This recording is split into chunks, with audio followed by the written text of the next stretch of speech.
las notas en el campus virtual, o sea, los apuntes, ¿verdad? Que voy a ir compartiendo. Eh, y ese documento, pues yo les sugeriría que no lo estén descargando todos los días porque lo voy a ir actualizando, ¿verdad? Prácticamente todos los días de clase. Pueden irlo descargando así como que semanalmente, ¿verdad? Para que no se llenen ahí de un montón de archivos, ¿sí? Bueno, vamos a compartir pantalla. Vamos a ver. Sí, lo voy a compartir la pantalla completa, creo. Y en teoría, pues pueden verla ya, ¿verdad? Sí, Lick. Bueno, pues ayer estuvimos. Ah, la grabación, permítanme.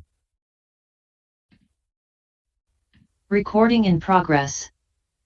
Bueno, pues ayer estuvimos hablando un poco sobre lo que son las funciones en masa de probabilidad y vimos algunos ejemplos, ¿verdad? De funciones masa de probabilidad. En particular, la definición uno nos daba pues una idea de lo que es una función masa de probabilidad. Decíamos que una función P es una función de probabilidad, si lo que me da esa función P pues son probabilidades, ¿verdad? Pero esta función puede ser muy general, aunque bueno, en teoría como ustedes ya llevaron estadística uno, creo que deberían entender la magnitud de lo que es una probabilidad. Pero si no se entiende, pues he tratado de proveer aquí en una segunda definición, una definición un poquito más explícita, ¿verdad? Más explícita sobre todas las características que debe reunir una función masa de probabilidad. Entonces esa es esta definición 2 que nos dice, si X y Y son dos variables aleatorias discretas, bueno, aquí la palabra discreta pues sobra, ¿verdad? Porque en realidad estas características deberían cumplirse incluso en el caso continuo, pero como no es eso lo que nosotros estamos estudiando, pues nos enfocamos en el caso discreto, ¿no? Si X y Y son dos variables aleatorias discretas con función de probabilidad conjunta, P de X y, entonces P de X y debe ser mayor o igual que cero para todo par X y. La sumatoria, esta notación lo que significa es la sumatoria a lo largo de todos los valores de y la sumatoria a lo largo de todos los valores de X, de P de X, Y, es igual a uno. O sea, la suma de todas las posibles probabilidades es uno, ¿verdad? Eso es lo que estamos diciendo. Y además, pues la tercera característica que debe tener una función masa de probabilidad es que la función pues me debe otorgar las probabilidades de que la variable aleatoria X tome el valor de X y que la variable aleatoria Y pues tome el valor de Y, ¿verdad? Estas son las tres características que debe reunir una función masa de probabilidad conjunta.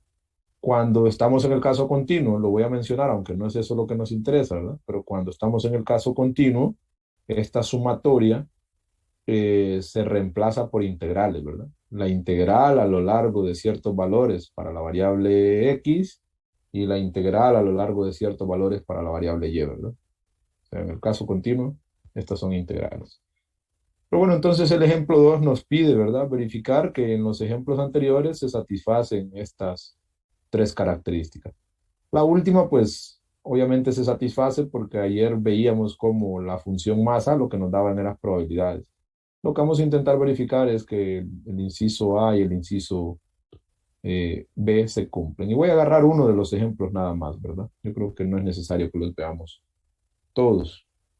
Entonces vamos a volver aquí a nuestra pizarra y vamos a analizar este ejemplo de los estacionamientos, ¿verdad? Voy a hacer una copia de esta página.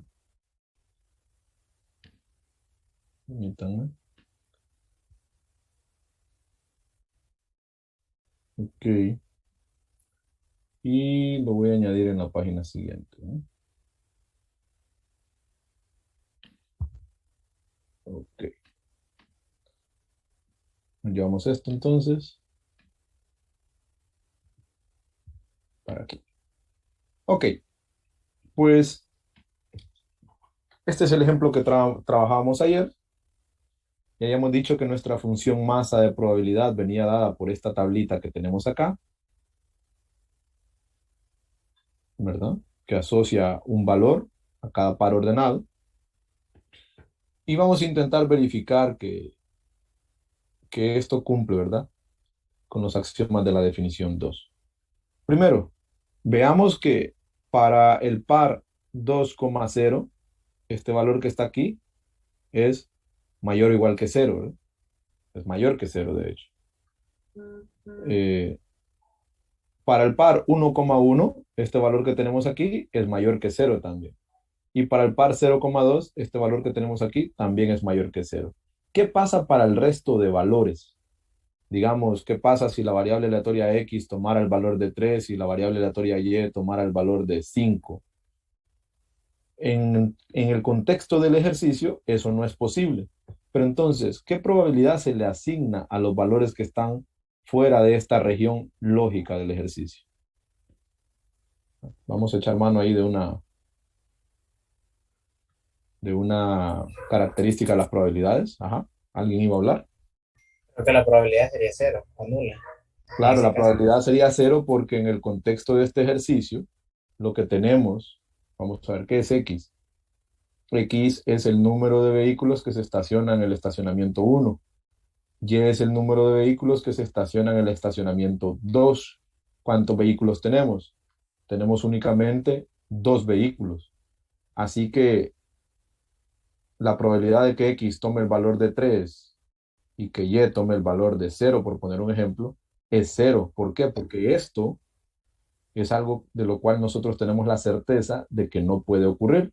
Si le queremos dar una interpretación, ¿verdad? Como solo tenemos dos vehículos, esto no puede ocurrir porque sabemos que solo tenemos dos vehículos para analizar. Entonces, es un hecho improbable, la probabilidad es cero. Entonces, lo que estoy diciendo es que, permítanme que hay gente en la sala de espera. Ok, ya está. Lo que estoy diciendo es que estas probabilidades que tenemos aquí son probabilidades mayores que cero, pero en el resto de valores que se le podrían asignar a X o a Y, la probabilidad es cero, ¿verdad? Porque son eventos de los que tenemos la certeza que no van a poder ocurrir. ¿Ok? Y con eso verificamos la primera característica. La segunda característica es que la sumatoria a lo largo de todos los valores de X y de todos los valores de Y debe dar uno, ¿verdad? Si nosotros sumamos todos estos valores en esta columna, ¿cuánto nos da esa suma? Pues es fácil, ¿verdad? 2 más 1 es 4 cuartos, que es uno, ¿verdad? Entonces, evidentemente se cumplen las características de lo que debe ser una función masa de probabilidad. ¿Ok? Que es, se cumple esta, la A, la B y la C, pues ya sabemos que lo que estamos asignando son probabilidades. Ok, se entiende, ¿verdad? Lo que es una función masa de probabilidad, siendo más específicos, es una función que asigna a cada par ordenado probabilidades, que la suma de todas las probabilidades debe dar uno, ¿sí? Y que todas las probabilidades deben ser mayores o iguales que cero. Son las tres características que debe reunir. Que esa es una generalización de una definición que se mira en estadística 1. Ok, había un mensaje en el chat, vamos a ver. Sobre el tercer ejercicio, lo podríamos hacer. ¿Cómo les fue con ese? Creo que es Mm, fácil. Considero que lo hice bien. Ok, vamos a analizarlo. Pero antes vamos a darle la palabra a Diego, que tiene la mano levantada. Sí, con respecto al ejercicio uno, el día de ayer hizo dos tablas. Ajá. Entonces, ¿cómo se comprobaría que la función masa de probabilidad es igual a uno? ¿Sería sumando los valores de las dos columnas de esa tabla o cómo? Sí, sí, correcto. Se suman todas las posibles probabilidades, ¿no? Todas las posibles probabilidades que hemos tenido ahí. Que si usted se fija, me parece que esta probabilidad era uniforme, ¿verdad? Era la misma para todos los posibles valores. Entonces tenemos 1, 2, 3, 4, 5, 6. Son 12 casillas que cada una tiene una probabilidad de 1/12. Si sumamos todo eso, pues eso nos da 12/12. O sea, 1. ¿De acuerdo? Entonces sí, Está bien, ahí se suma a lo largo de todas las columnas, ¿correcto? Bien, vamos a ver el ejercicio 3 para que no lo dejemos en el aire. Para eso, pues voy a crear una página aquí y vamos a sacar una copia de esto. Permítanme. Ah, es el de la tabla, ¿no? Lid, una consulta. Lo que Sí, usted escribe ahí a la par es de X y Y, ¿es X barrita o qué significa eso? ya vamos a ver, permítame. Ya vamos a ver. Ok, ¿en dónde? X barrita, ¿dónde lo puse? ¿Estas barritas? No, él se refiere a las variables de, un ejemplo, es X y Y de la variable. Un ejemplo, ahí Ah, en ese ejercicio usted le puso una este, barrita arriba, ¿sí? Creo que a eso se refiere, eso. compañero. Sí, eso es para... Ay, perdón, permítame. Eso es, sí, para distinguir, ¿verdad? Que es una mayúscula de una minúscula. Sí, yo usualmente coloco eso para distinguir cuando me estoy refiriendo al conjunto o al espacio o al conjunto de valores, dependiendo de la clase, ¿verdad? Cuando son, por ejemplo, digamos, en discreta, ¿verdad? Que uno habla de conjuntos. Pues si yo quiero hablar del conjunto, lo tomo con una mayúscula y esa barrita me ayuda a distinguir que es una mayúscula y los valores que puede tomar los pongo con minúsculas, ¿verdad? En este caso, como es una variable, la mayúscula representa a la variable y con minúsculas represento a los valores que puede tomar la variable. Sí, esa barrita es para que se diferencie porque así en una pizarra es bien difícil a veces diferenciar las mayúsculas de las minúsculas. La barrita es para diferenciar. Bueno, pues estábamos a punto de ver este ejercicio 3. Vamos a hacerlo rapidito, chicos, para no perder mucho tiempo en esto. Ok. Y el ejercicio nos hablaba, ¿verdad?, de que en un pequeño pueblo se clasificó a sus ciudadanos según su grupo de edad y su sexo. Los resultados se agrupan en la siguiente tabla. O sea, tenemos 45 niños que son hombres, 75 niños que son mujeres, y así sucesivamente, ¿verdad? Entonces se nos pide construir la función masa de probabilidad conjunta.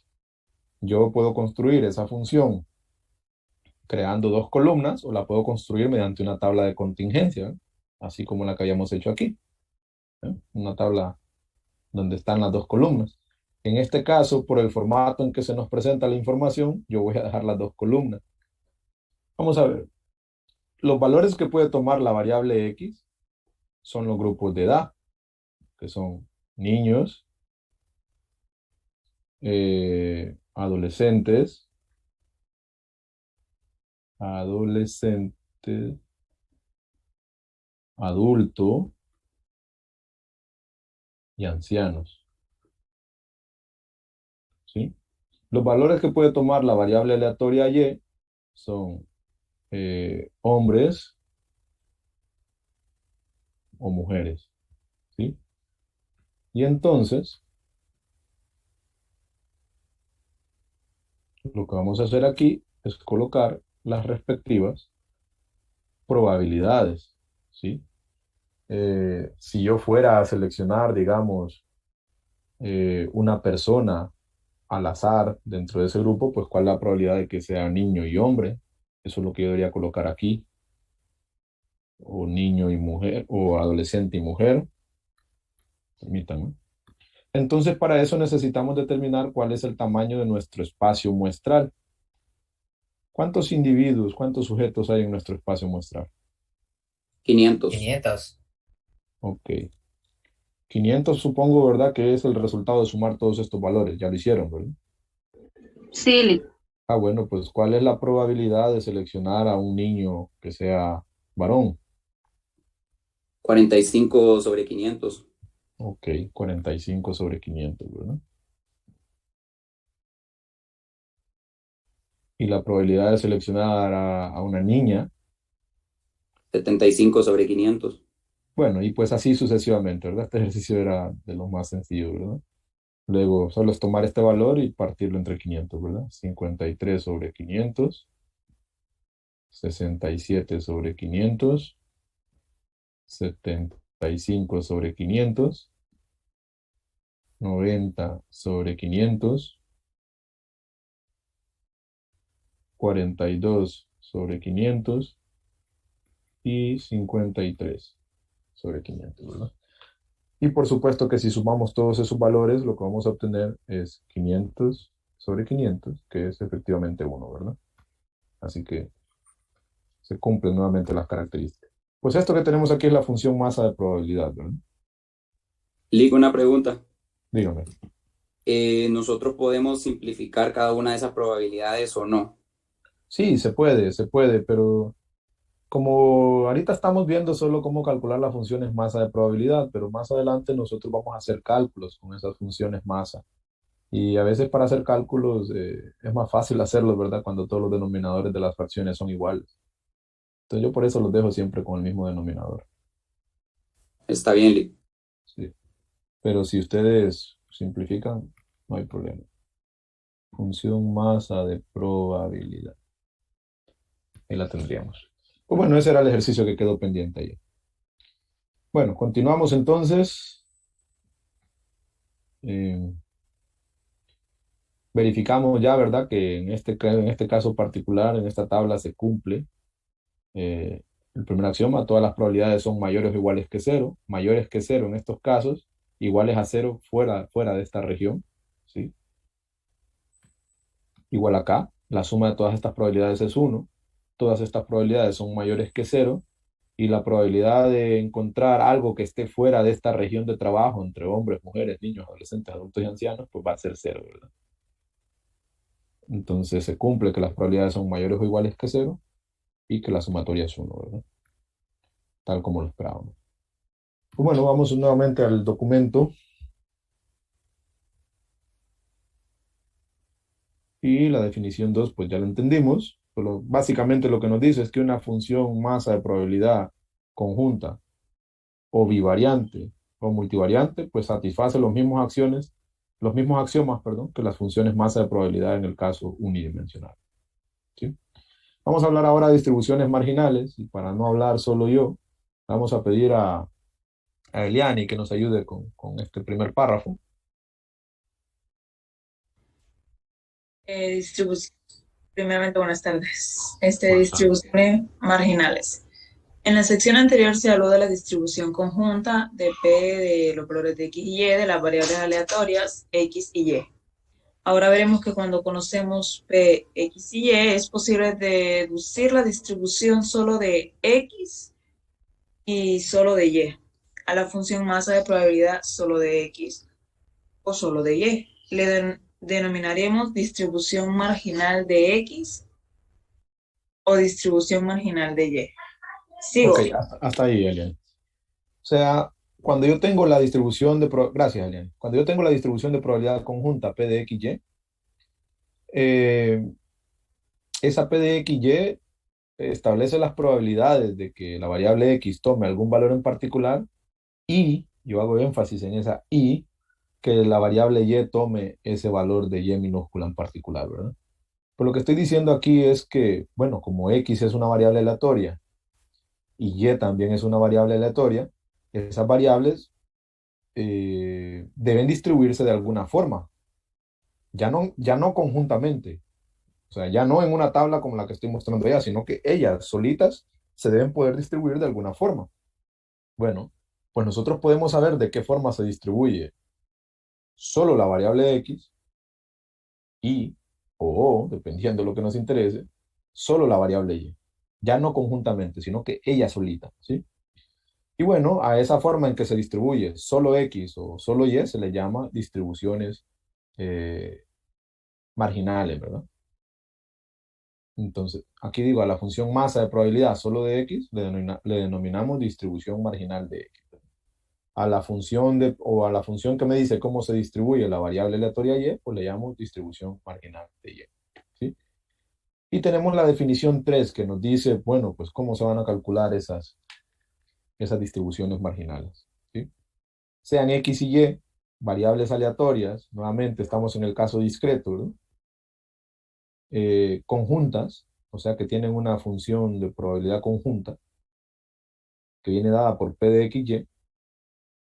Entonces, las funciones de probabilidad marginal de X y Y están dadas respectivamente por, cuando digo respectivamente, es que esta es la marginal de X, porque fue la primera que mencioné, y que esta es la marginal de Y, porque fue la segunda que mencioné. O sea, la función marginal de X viene dada por la sumatoria a lo largo de todos los posibles valores de Y de la distribución conjunta. Y la marginal de Y viene dada por la sumatoria a lo largo de todos los valores de X de la distribución conjunta. Entonces alguien se preguntará, ¿pero por qué se calcularán así? Bueno, la explicación es sencilla, ¿verdad? Y traté de incluirla aquí. La forma de calcular la marginal, digamos, en este caso de X, viene determinada por el hecho de que XY1, XY2 hasta XYN son mutuamente excluyentes. O si quieren verlo en un ejemplo. Vamos a ver. Tenemos nuevamente aquí este ejemplo, ¿verdad? Voy a tratar de borrar. Ah, no, si esta es una imagen, ¿verdad? Voy a tratar de utilizar solo esta tabla, ¿sí? De hecho, la voy a recortar aquí. Para que no tengamos tanta cosa ahí escrita, ¿verdad? O sea, para ver un ejemplo en particular.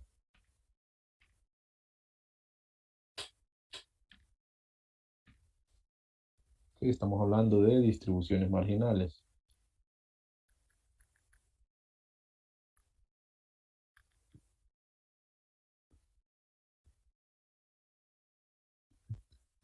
Bien. Tenemos aquí esta distribución conjunta, ¿sí? Y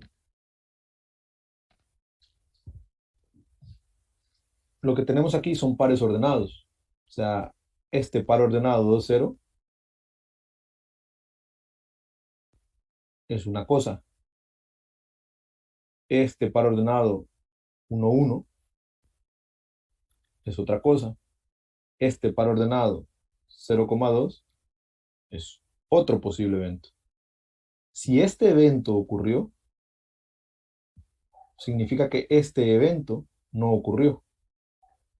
Si este evento ocurrió, significa que este tampoco ocurrió. A eso me refiero con que todos los eventos individuales que pueden ocurrir en un experimento, pues son eventos mutuamente excluyentes, ¿verdad? Al menos desde el enfoque clásico, que no pueden ocurrir las dos cosas al mismo tiempo. ¿De acuerdo? Pues bueno, aquí está esa sutileza, ¿no? Si yo tengo X, Y1, X, Y2, X, YN, vean que he dejado fijo el X, ¿verdad? Y he ido variando la segunda componente. ¿A qué me refiero con eso? Bueno, digamos que nuestro experimento no hubiera sido de esta forma, ¿sí?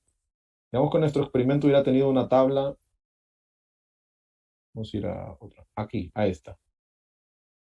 Este es mi X en particular, que son niños, y estos son los valores que Y puede tomar. Aquí tengo el valor Y1, que ha sido hombre, y el valor Y2, que ha sido mujer. Entonces, el evento X, que se refiere a niños, Y1, y el evento X, que siempre se refiere a niños, pero Y2, no son lo mismo, aunque su componente en X sea la misma, ¿no? Son dos eventos excluyentes, ¿sí? O ocurrió que seleccioné a un niño hombre, o ocurrió que seleccioné a un niño mujer, ¿verdad? A una niña, en este caso, ¿sí? Y no pueden ocurrir las dos cosas al mismo tiempo.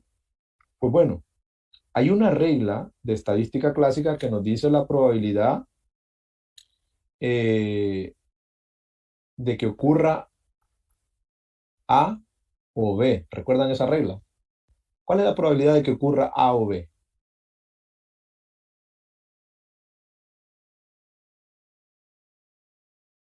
La suma de las probabilidades. Ajá, es la probabilidad de A más la probabilidad de B. Pero si los eventos no fueran mutuamente excluyentes, ¿qué falta ahí? Entre la La probabilidad intersección. total.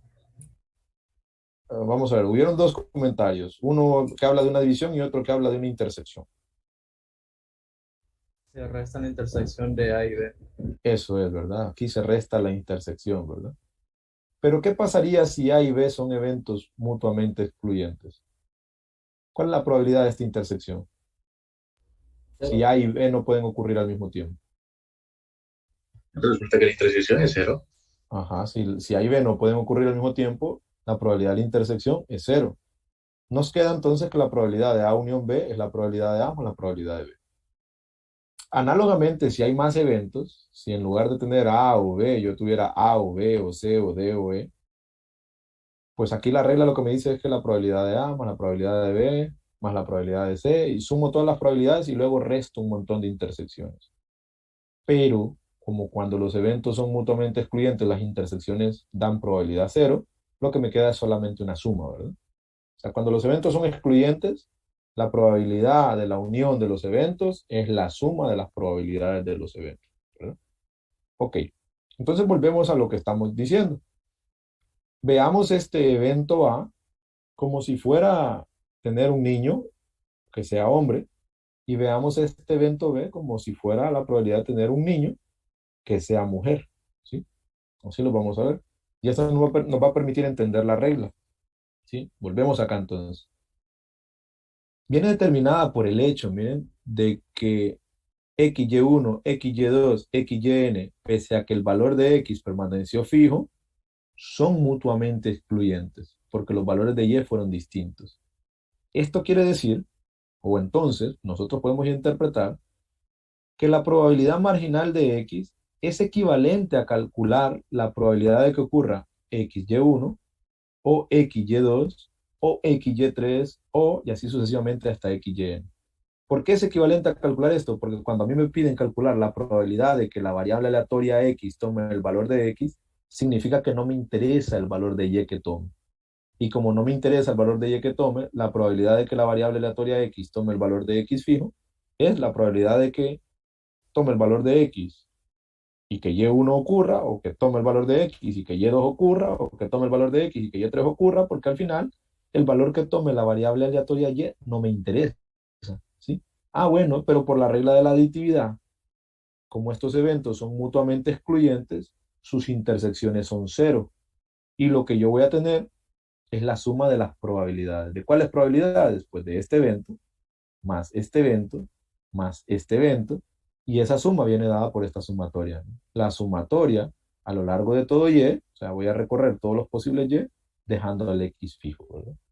Está O sea, mostrando algo, Lick, no, ahí sí, se miraba la... ok, estaba mostrando el documento. ¿No lo miraban?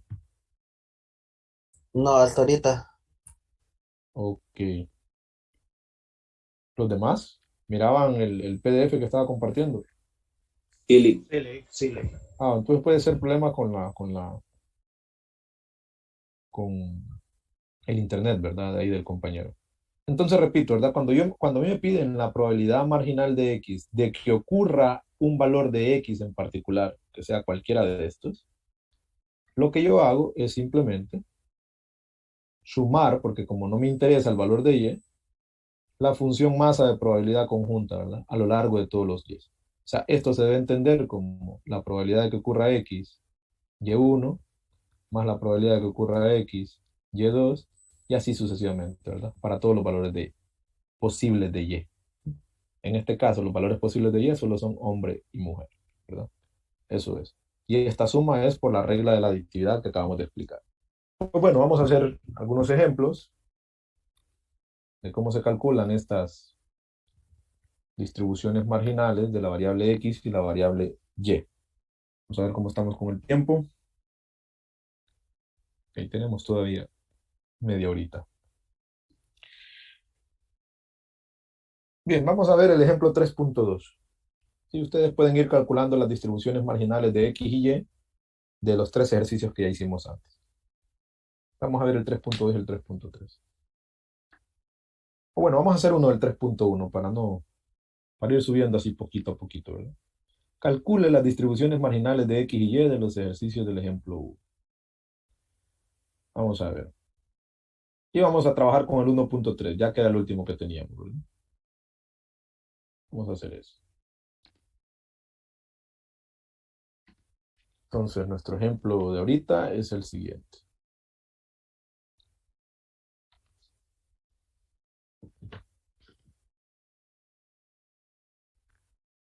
Calcule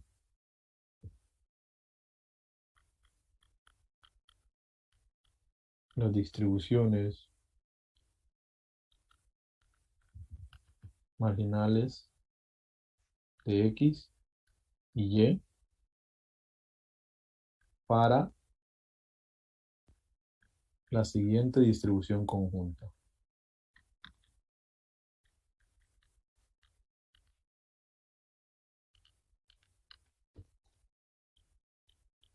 Ok.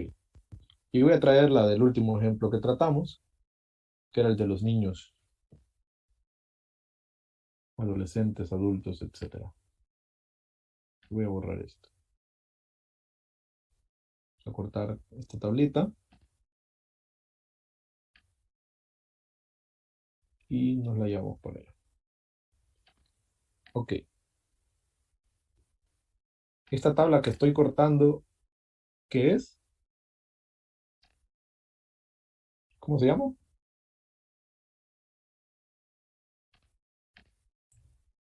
La tabla de función de masa de probabilidad. Correcto, esta es la función masa de probabilidad, ¿verdad? O sea, esta es la P de X, Y de la que hablan las definiciones de las que estoy trabajando, ¿verdad?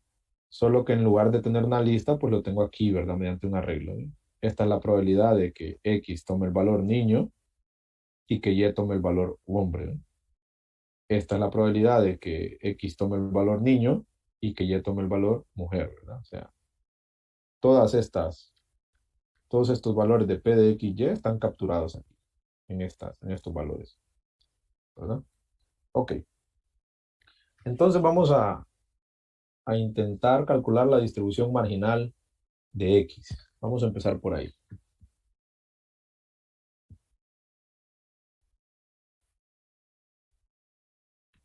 Distribución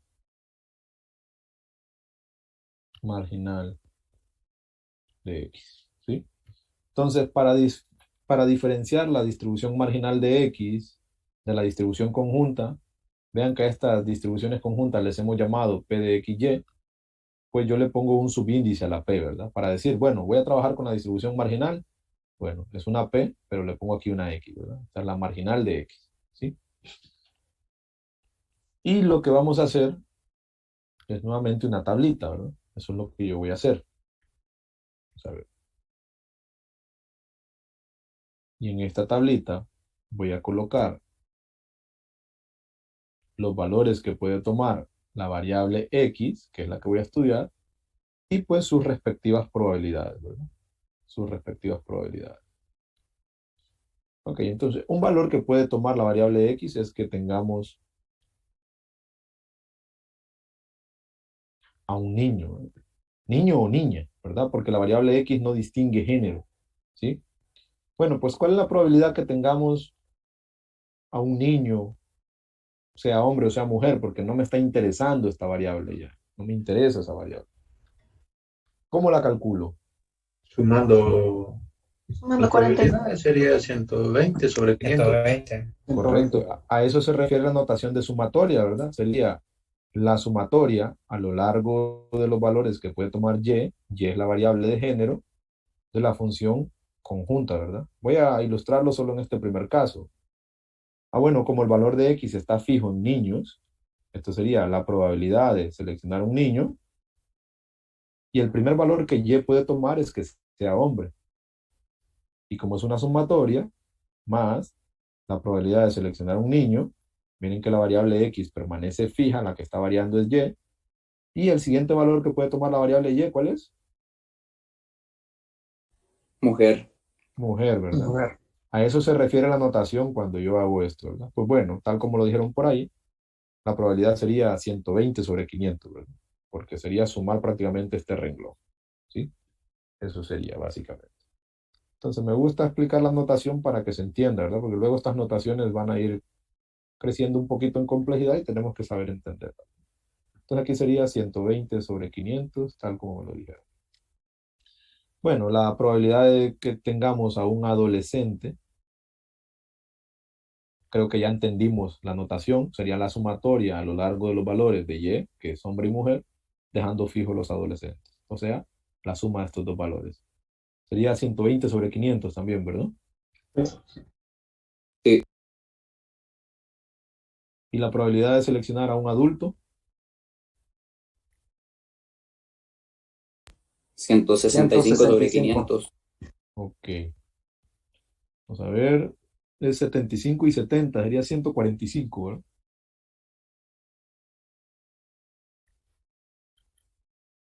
Sobre 500. Es Y la... 75 y 90, Lick. 90 era este. Ok, Sí, perdón. 165 sería. O sea que no me entiendo mis propios números. 165 sobre 500, ¿verdad? Ok, 90 dicen. Y bueno, finalmente, la probabilidad de seleccionar a un anciano. 95 sobre 500. 95. Ok. O sea, con esto, nosotros hemos pasado de una probabilidad conjunta, recuerdan lo que hablábamos ayer, ¿verdad? Que yo puedo colocar los valores de X aquí, los valores de Y aquí, para encontrar una distribución conjunta aquí mediante puntitos. Yo he pasado de eso a reconocer la distribución únicamente de la variable X. ¿Cómo? Bueno, pues ahora lo único que me interesa es el grupo de edad, niños, adolescente, adulto y anciano, ¿verdad? Y ahora pues puedo saber sus respectivos valores, ¿verdad? 120 sobre 500, 120 sobre 500, 165 sobre 500 y 95 sobre 500. O sea, he recuperado, ¿verdad? La forma en que se distribuye la variable X únicamente. Estas son las que ustedes miraban en estadística 1, ¿verdad? O sea que a partir de las conjuntas yo puedo averiguar esta información. A partir de la distribución conjunta yo puedo saber cómo se distribuye únicamente X. Y se distribuye, pues, dando más valor, ¿verdad? A los adultos y un poquito menos a los niños y a los adolescentes y menos a los ancianos. O sea, la manera en que se distribuye nuestra variable. ¿Ok? La gráfica, pues, no era necesaria, pero me gusta siempre como que se entienda geométricamente lo que está sucediendo. ¿Sí? Entonces pasamos de 3 dimensiones a 2 dimensiones, básicamente. Ok, ¿alguna pregunta hasta ahí? Lick, ahí siempre Dígame. tendría que cumplir, ¿verdad? Que la probabilidad marginal de X tendría que ser igual a 1. Sí, como lo que tengo aquí ahora es la forma en que se distribuye la variable aleatoria X, la distribución marginal es una función masa de probabilidad también. Y debería cumplir esta función masa de probabilidad que su suma sea 1. O sea, debería cumplir los 3 axiomas que hablamos al inicio, se deberían cumplir aquí también. Y en efecto se cumplen, ¿verdad? Si ustedes suman todo esto, les va a quedar 500 sobre 500, creo. ¿Verdad? Ok. ¿Alguna otra pregunta o algún otro comentario hasta aquí?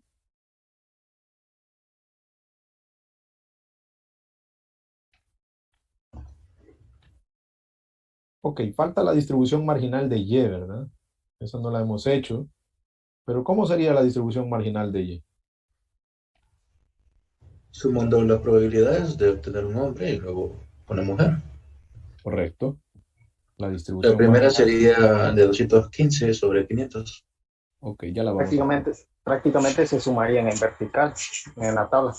Correcto, es una suma en vertical, ¿verdad? Ok, la distribución marginal de Y, entonces, voy a hablar un poquito de la notación otra vez, ¿verdad? Sería la sumatoria, ¿sí? La sumatoria a lo largo de todos los X, esta es la marginal de Y, la sumatoria a lo largo de todos los X de la función conjunta, ¿sí?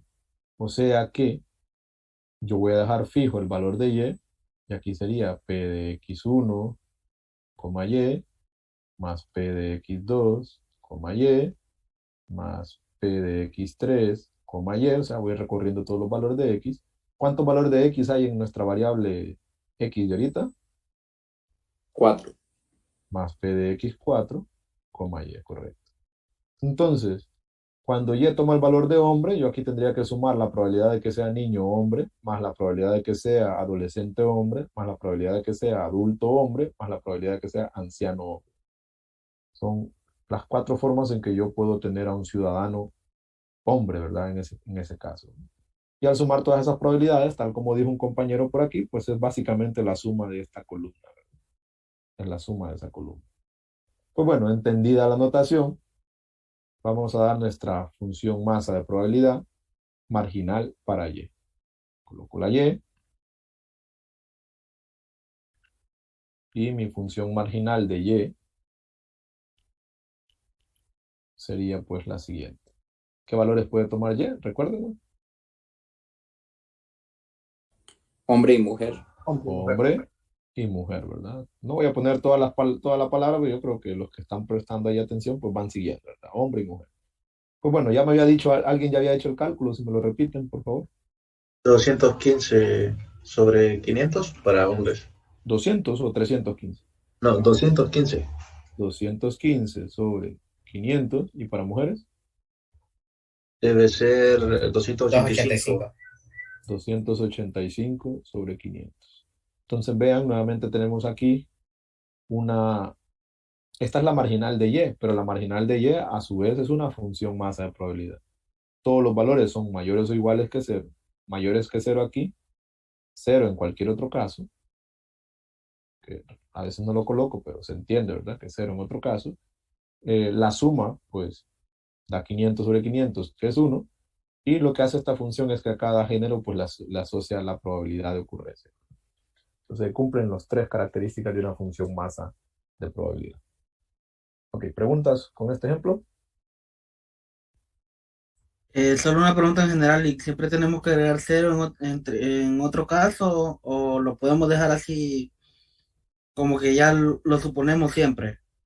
O sea, nosotros lo podemos suponer en general, ¿verdad? Yo lo agrego para que lo tengan presente, que otro caso, como es improbable, su probabilidad de ocurrencia es cero, ¿verdad? Pero Ok, ok. en general no es necesario, ¿verdad?, que lo pongamos. Pero sí es necesario que lo sepamos, ¿verdad?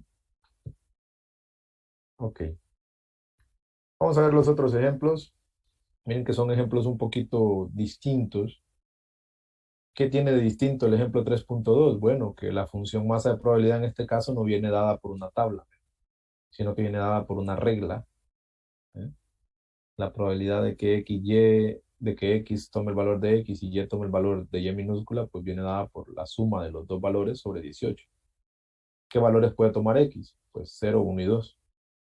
A partir de esa regla, este no lo voy a hacer, ¿verdad? Pero a partir de esa regla ustedes pueden construir una tabla si es que la quisieran. Puede que no sea necesaria, pero si la quisieran, ustedes pueden decir, bueno, voy a hacer mi tabla. ¿Cómo? Pues x puede tomar los valores de 0, 1 y 2, y y puede tomar los valores de 0, 1 y 2, ¿verdad? Aquí lo dice, ¿eh? Y luego pues empiezan a llenar la tabla, empiezan a llenar estos espacios con la forma en que la regla lo dice, ¿verdad? Si x es 0 y y es 0, pues es 0 más 0 sobre 18. Si x es 0 y y es 1, pues es 0 más 1 sobre 18. Si x es 0 y y es 2, pues es 0 más 2 sobre 18. Al final, pues, teniendo la tabla, ustedes creo que ya van a poder defenderse, ¿verdad? Así que este ejemplo no lo vamos a tratar, pero ustedes lo pueden trabajar en casa, ¿sí? Vamos a enfocar en el 3.3. El 3.3 nos dice lo siguiente. Una bolsa contiene 3 bolas azules, una roja y una blanca. Se seleccionará al azar 3 bolas de esa bolsa. Sea A el número de bolas azules que se eligen y B el número de bolas blancas. Determine la función masa de probabilidad conjunta primero y luego las distribuciones marginales de A y de B e interprete los resultados. Eso vamos a intentar hacer. Pues bueno, nos vamos a llevar esto para la pizarra y mientras tanto ustedes traten de ir recordando en su clase de estadística básica cómo calculaban estas probabilidades cuando hay n objetos, pero de esos n objetos hay n1 objetos que tienen una característica, n2 objetos que tienen otra característica, así sucesivamente. ¿Cómo calculaban esas probabilidades? ¿Lo recuerdan? Se toma la cardinalidad del evento entre la cardinalidad del espacio muestral, parece. Ajá, pero como aquí no es que va a ocurrir un evento aislado, sino que va a ocurrir uno y después otro y después otro, porque son 3 bolas las que vamos a sacar. ¿Cuál es la regla?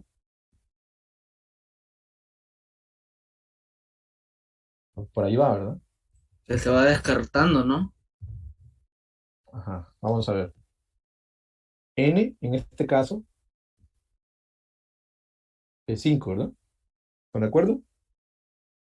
Porque tenemos 5 posibles resultados en nuestro espacio muestral. ¿Sí?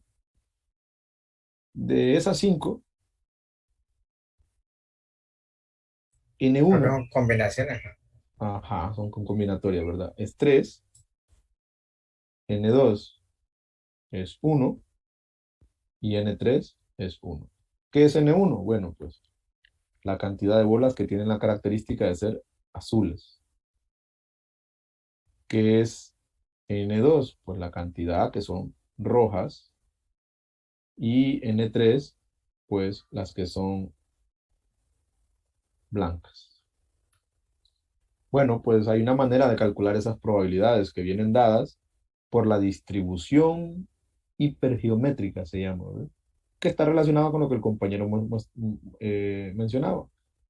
La cardinalidad en el primer caso es, bueno, pues de n,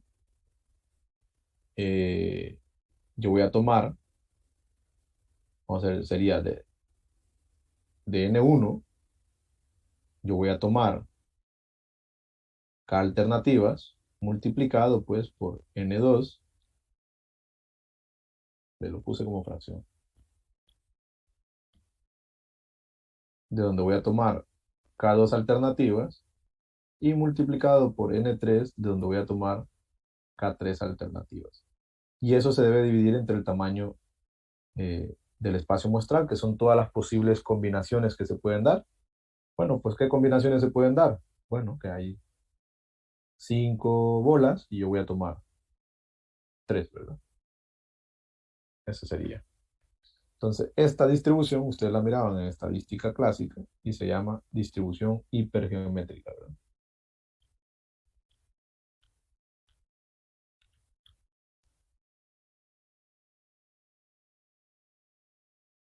Pero a grosso modo tiene la interpretación que mencionaba el compañero antes. Esta es la cardinalidad del primer evento, o sea, de lo que puede ocurrir cuando yo selecciono una primer bola dividida entre el tamaño del espacio muestral. Y esta es la cardinalidad de lo otro que puede ocurrir entre el tamaño muestral y así sucesivamente, ¿verdad? Es como una generalización de eso. Pues bueno, ya tenemos aquí la forma en que vamos a ir calculando nuestras probabilidades, ¿verdad? Con esta distribución vamos a calcular nuestras probabilidades.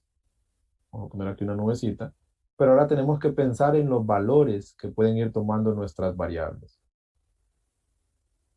¿Sí? ¿Cuáles son nuestras variables? Bueno, A mayúscula es la cantidad de bolas azules elegidas. Voy a poner por aquí A. Y B mayúscula es la cantidad de bolas blancas que se eligen. ¿Cuántas? Se van a seleccionar 3 bolas al azar.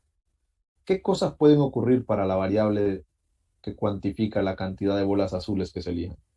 ¿Se puede dar que no haya ninguna bola azul dentro de las 3 finales? No, tiene que haber al menos. Tiene que haber al menos una. Al menos una, ¿verdad? ¿Por qué? Porque si yo voy a elegir 3, lo peor que puede ocurrir es que la primera sea una de estas dos y que la segunda sea la otra de estas dos. Pero la tercera, sí o sí, va a tener que ser azul. Así que nuestra variable aleatoria A comienza desde el valor 1. Puede ocurrir que seleccionemos 2 bolas azules, ¿verdad? O puede ocurrir, atípico sería, pero puede ocurrir que las 3 bolas seleccionadas sean azules, ¿cierto? Sí. Para la cantidad de bolas blancas, ¿será que puede ocurrir que no seleccionemos ninguna bola blanca? Sí. Sí puede ocurrir. Sí puede ocurrir, ¿verdad? En el caso de que las 3 sean azules, pues ninguna va a ser blanca, porque solo 3 voy a sacar. Y puede ocurrir que una de las 3 bolas que yo saque sea blanca. Sí puede ocurrir. Sí, ¿verdad? ¿Y puede ocurrir algo más fuera de esto?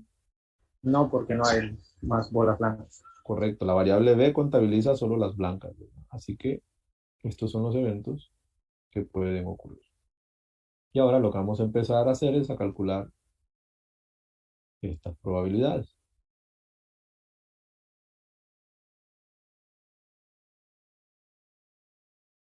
Ok. Entonces, para calcular esta probabilidad, vamos a seguir la siguiente fórmula, ¿sí? La probabilidad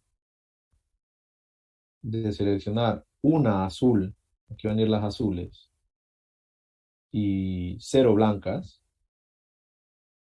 vamos a hacer este caso en particular, sería lo siguiente, siguiendo la distribución hipergeométrica. Pues bueno, bolas azules hay 3, así que de 3, la idea es que yo voy a seleccionar una, ¿sí? N2 que dijimos que era, las rojas, ¿verdad? ¿Cuántas rojas hay? Una. Una. ¿Y cuántas voy a seleccionar para que este evento ocurra? Ninguna. Vamos a ver, Una, ¿qué pasa una, si... Ajá, debe ser una, ¿verdad? Porque ¿qué sí. pasa si yo pongo aquí un cero? Es porque está diciendo que no va a agarrar ninguna bola roja. Y lo que estoy tratando de decir es que no va a agarrar ninguna bola blanca. Ujú, correcto. Ah, pero bueno, aquí hay algo más, ¿verdad? Que debemos analizar, pero vamos a ver si ustedes lo descubren. O sea, debe haber al menos una aquí, ¿verdad? Pero ¿cuál es el valor que yo espero que tome B, que son las blancas? Cero. Yo espero que aquí tome el valor de cero, ¿verdad? Pero Sí. si esto ocurriera, ¿cuántas bolas he seleccionado entonces? 2. Dos, ¿verdad? Y como voy a seleccionar tres, La probabilidad es 0.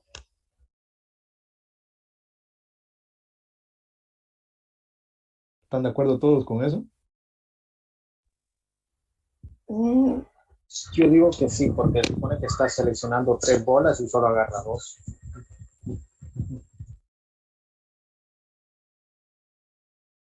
Correcto, ¿verdad? Esta probabilidad es cero, porque si no selecciono ninguna blanca y estoy sacando tres, pues una va a ser roja, pero ¿y las otras dos? ¿Cómo deben ser? Azules, pero no Azul. cerca. Entonces este es un evento improbable, ¿verdad? Su probabilidad es cero. Quería ejemplificar cómo utilizarla, ¿verdad? Pero en este caso particular no me sirvió. Pero bueno, la idea va a ir ahí, ¿verdad? Bien, este es un evento improbable. Vamos a ver qué otros eventos improbables hay acá para llenar todos los ceros que podamos. Este evento que está aquí es probable, que haya una azul y una blanca. Sí. Sí, ¿verdad? Porque en ese caso la otra, como son tres las que voy a seleccionar, la otra sería Roja. roja, ¿verdad? Dos azules, cero blancas, ¿es probable? Sí, sí es probable. Bueno, voy a ir poniendo X donde son probables. Este es probable porque si selecciono dos azules y cero blancas, pues la otra puede ser roja, ¿verdad? Roja. Sí. Dos azules y una blanca, ¿es probable? Sí. Sí, es probable. Sí, es probable, ¿verdad? Tres azules y cero blancas, ¿es probable? Sí, es probable. Probable también. Y tres azules y una blanca, No es probable. este no es probable, ¿verdad? Entonces, creo que lo mejor era empezar por ahí y ahora pues vamos a calcular los espacios que nos hacen falta, ¿verdad? Y al final pues tenemos que verificar, ¿verdad? Que esta sea una función, masa de probabilidad, o sea que la suma sea 1 y que se cumpla todo lo demás. Bueno, pues este evento era cero, era un suceso improbable y vamos a ver ahora esta casilla. La probabilidad de seleccionar una azul y una blanca. Una azul y una blanca. Pues bueno, azules tenemos tres, quiero seleccionar una. Rojas tenemos una y blancas tenemos una, ¿verdad?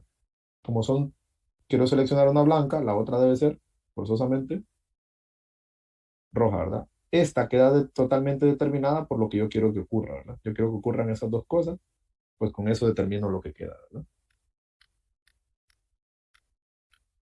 Ok.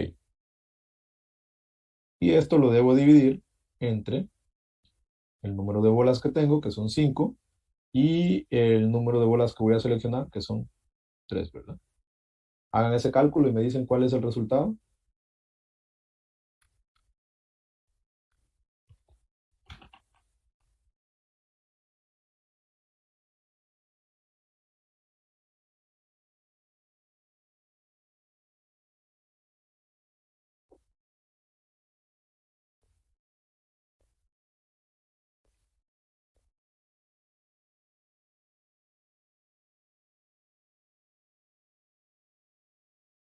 ¿Alguien lo tiene?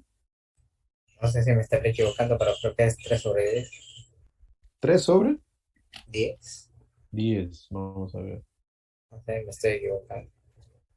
Vamos a hacer un ejemplito en particular. Vamos a hacer este ejemplo. Sería 3 combinatoria 1. Vamos a ver, bueno, aquí a Wolfram para que estemos seguros. Y a 3 combinatoria 1.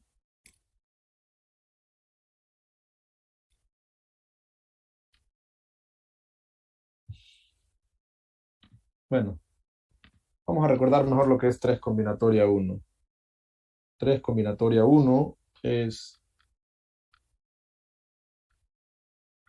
si no me equivoco, 3 factorial sobre 1 factorial por 2 factorial, ¿verdad? No recuerdo Eso esta es. fórmula. Que sería entonces, perdón, es que aquí es 5. 5 combinatoria 3. 3 sobre 10, dale. Ok, sí. Esa es la parte de arriba. Esa es la parte de arriba. Esto, si no me equivoco, es 1. Y luego habría que dividir entre 5 combinatoria 3, ¿verdad? Y hacer la regla de la orejita. Pues bueno, 3 sobre 10 tenemos ahí. Vamos ahora con esta probabilidad.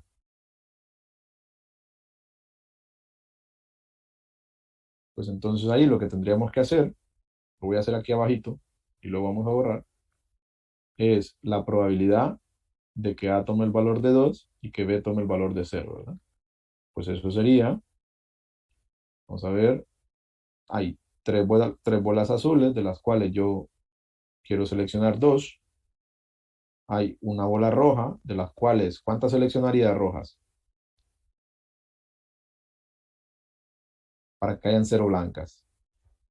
Una. Tendría que ser una roja y aquí 0 Cero. blancas, ¿verdad? Y eso dividido, pues siempre entre 5 combinatoria 3, ¿verdad? ¿Ok? ¿Y esto cuánto da?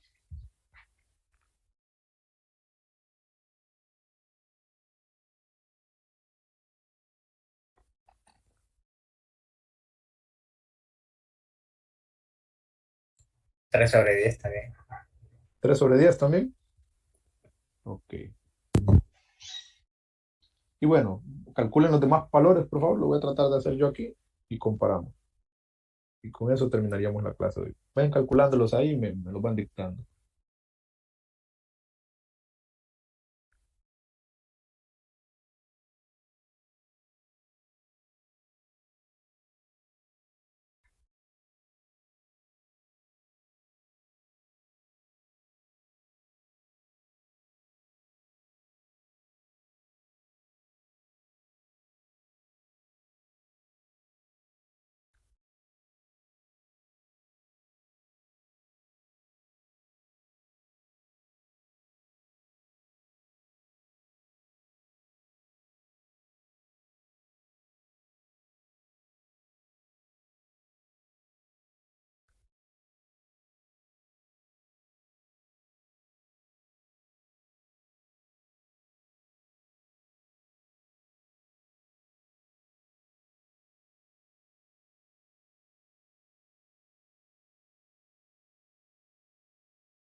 Ok. El siguiente da 3 sobre 10 3 sobre y 10 el también. da 1 sobre 10. Ok.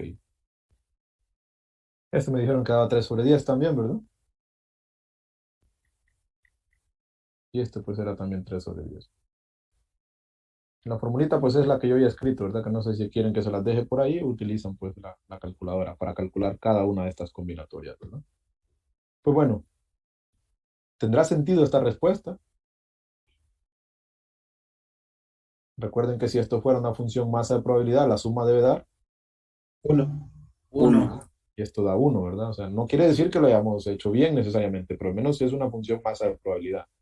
Eso nos ayuda a saber que, bueno, tiene sentido lo que estamos haciendo, ¿verdad?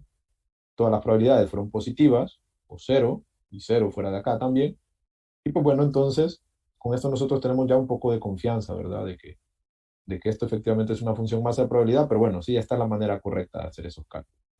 Si no recuerdan cómo interpretar lo que es una distribución hipergeométrica, les recomiendo que vayan al libro que usaban en estadística, de Walpole. Eso se mira en estadística clásica. No sé si hay alguna pregunta hasta aquí. Ok, en general, vamos a dejar la fórmula de lo que es una combinatoria. Voy a borrar esto.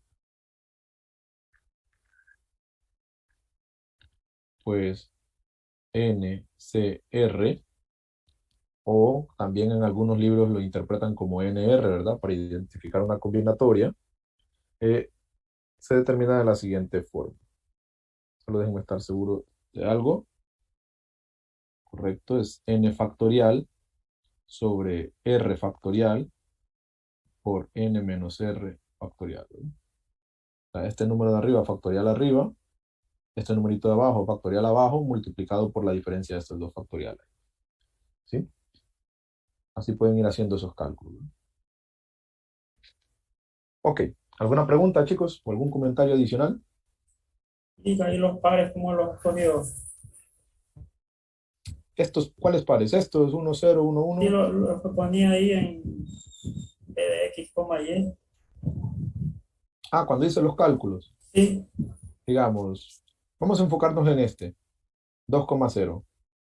A es, yo siempre tomo esta como la primera variable, ¿verdad? La de la columna. Pues lo que quiero ahí es la probabilidad de que tengamos 2 bolas azules y blancas, 0 blancas. Como yo voy a seleccionar 3 bolas, vamos a ver dónde está, aquí, ¿ve? Se seleccionan 3 bolas. Para que esto ocurra, lo que debe ocurrir es que de las 3 bolas azules que habían en la bolsa, yo debería haber agarrado 2, ¿sí? Para tener 2 bolas azules. El orden no importa, ¿verdad? Pero yo dejé las N3, dejé las blancas al final. Como yo quiero que de la única bola blanca que había no la haya seleccionado, o sea, haber seleccionado 0 blancas, pues aquí debe ir 0 blancas, ¿sí? Como son 3 bolas las que seleccioné, si 2 eran azules y no seleccioné ninguna blanca, por fuerza tuve que haber seleccionado entonces la bola roja restante, ¿verdad? Así es como calculo la probabilidad de este par ordenado, ¿verdad? Y en el denominador, pues siempre va a ir el tamaño del espacio muestral, que es el número de formas en las que yo puedo seleccionar 3 bolas de entre 5, ¿verdad? Ese sería lo que tendríamos ahí abajo. Pero bueno, entonces, estos pares los interpreto de esa manera. ¿Cómo sé que aquí es 0 y es 0? Bueno, si yo selecciono solamente una bola azul y voy a seleccionar 3, si yo selecciono solo una de estas azules y voy a seleccionar 3, por fuerza tuve que haber seleccionado la roja y la blanca. Así que no hay probabilidad de que el valor de las blancas sea 0, porque por fuerza tuve que haber seleccionado una. Así que esta probabilidad es 0. Algo similar utilicé, un análisis similar utilicé para calcular esta última, ¿verdad? No sé si se entiende ahora cómo lo hicimos. Gracias. Listo. Bueno, pues yo creo que nos pasamos 5 minutos del tiempo, ¿verdad? Nos quedamos hasta ahí, chicos, y bueno, nos vemos mañana todavía, ¿verdad? Hasta luego. Hasta luego. Pase buenas tardes. Vemos, Lee. Bye. Ya, listo.